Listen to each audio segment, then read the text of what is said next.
Hi, this is Dave Mast for OhioSportsTicket.com. We are joined today by an incredibly special guest, traveled a long way to get here, Hank Raber. That's not going to work. I'm just going to have to call it like it is.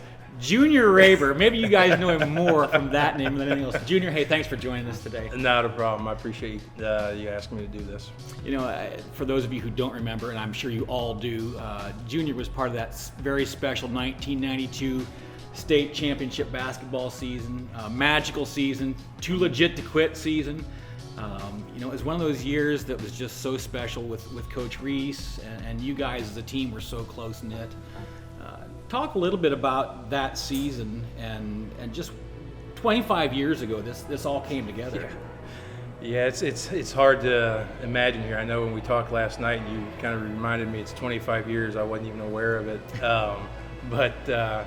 Yeah, it was a magical season. I mean, we, talking, the heart, growing up with the Mishler twins, Jared Yoder, Carl Slayball, Steve Miller, all the guys, and to see something, that we've worked so hard together since we were little kids, and all of a sudden, I remember reading an article here where Nevin's saying, and going out winning the last game of your career was definitely a magical season, and we did that, and it was definitely a dream that came true for each and every one of us. I think people look at that team and they look at teams that have come along over the years, and you guys certainly, and you'll probably admit to this, were not the most gifted athletically.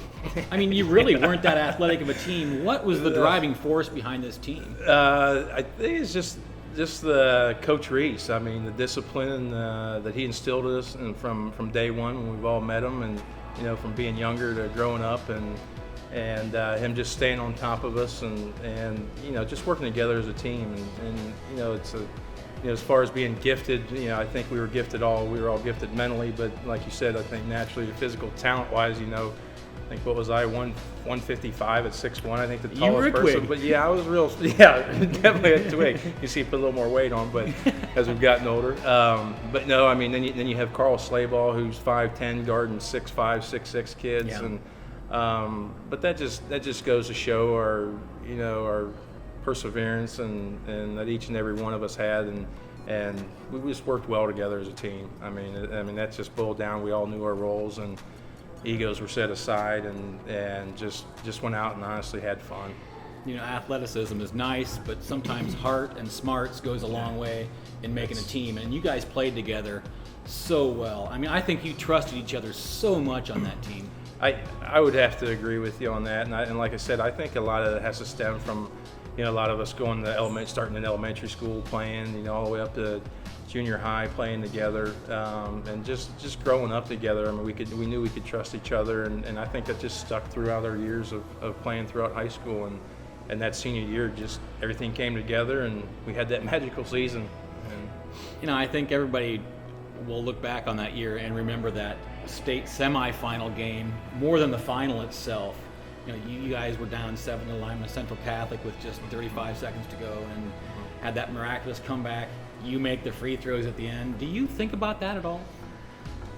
Honestly, I don't, and I think on tape, I think I may have watched the video maybe twice, and that was just to show my wife, and she couldn't get over how dang skinny I was. But other than that, it's nice when to reflect on it. Coming up here to talk to a few people, and being 25 years, it's hard to imagine it's been that long. But as I reflect, it's nothing but great memories, and thinking about all the hardship and all the hard work we all put in, and just came down to, like I said, a magical season, and we were all fond of. State tournaments, trophies, championship rings, all that stuff, those are good memories. But really, you look at the relational aspect of things between you and your teammates and coach, and then the rest of the coaching staff. Is that what really kind of stands out as the greatest memory for you at that time? I would say, yeah. I mean, because we all went through. I mean, it wasn't an easy road. I mean, Coach, he was definitely hard as heck on us, but we all stuck together, and just that camaraderie that we all had together. Like I said, from being real little kids in elementary school to now, you can't beat the camaraderie we have and the teamwork that we put together, and that is definitely far more outweighs the trophies, the glamour, everything that came with it, and looking back, that's one of the greatest moments, just sharing all that time with my friends. Do you have any particular moments that stand out from that season, more than any other? Oh man, there was one. I think there was a moment where Nevin, he was ready to break the record. I think Coach took me out of the game, and I think Nevin had the 11 three-pointers, and he was ready to break the single record, scoring record, and I was on the sideline clapping and just cheering him on. And I think that kind of just set a tone, early on in the season. We're all in this together. I mean, who cares about who has a record here, who does what? And, although I'll say thanks for not breaking it, Nevin. Nice. But no, it's that there, and even after that, Coach, coming up and talking to me afterwards, it's good that basically you came up and we're clapping and just being part of the team, and that just showed the team, that team atmosphere, that team environment carried us throughout the whole season. Like you said earlier, we weren't the most gifted people out there, players out there, and but that compassion to play and teamwork was great. You talk about Coach and touched so many lives here. What kind of an impact did Coach Reese leave on your life? Quite a bit, actually. It's one of those things where, you look back, and with Coach, you kind of, he taught us and prepared us how to play basketball, but realistically, he was just preparing us for life. Yeah. A perfect example, I was telling people earlier on here today, he was into teaching, being mentally tough and always pointing at ahead and all this stuff. And, I have a 4-year-old daughter, and I'm saying, sweetie, you can't get frustrated.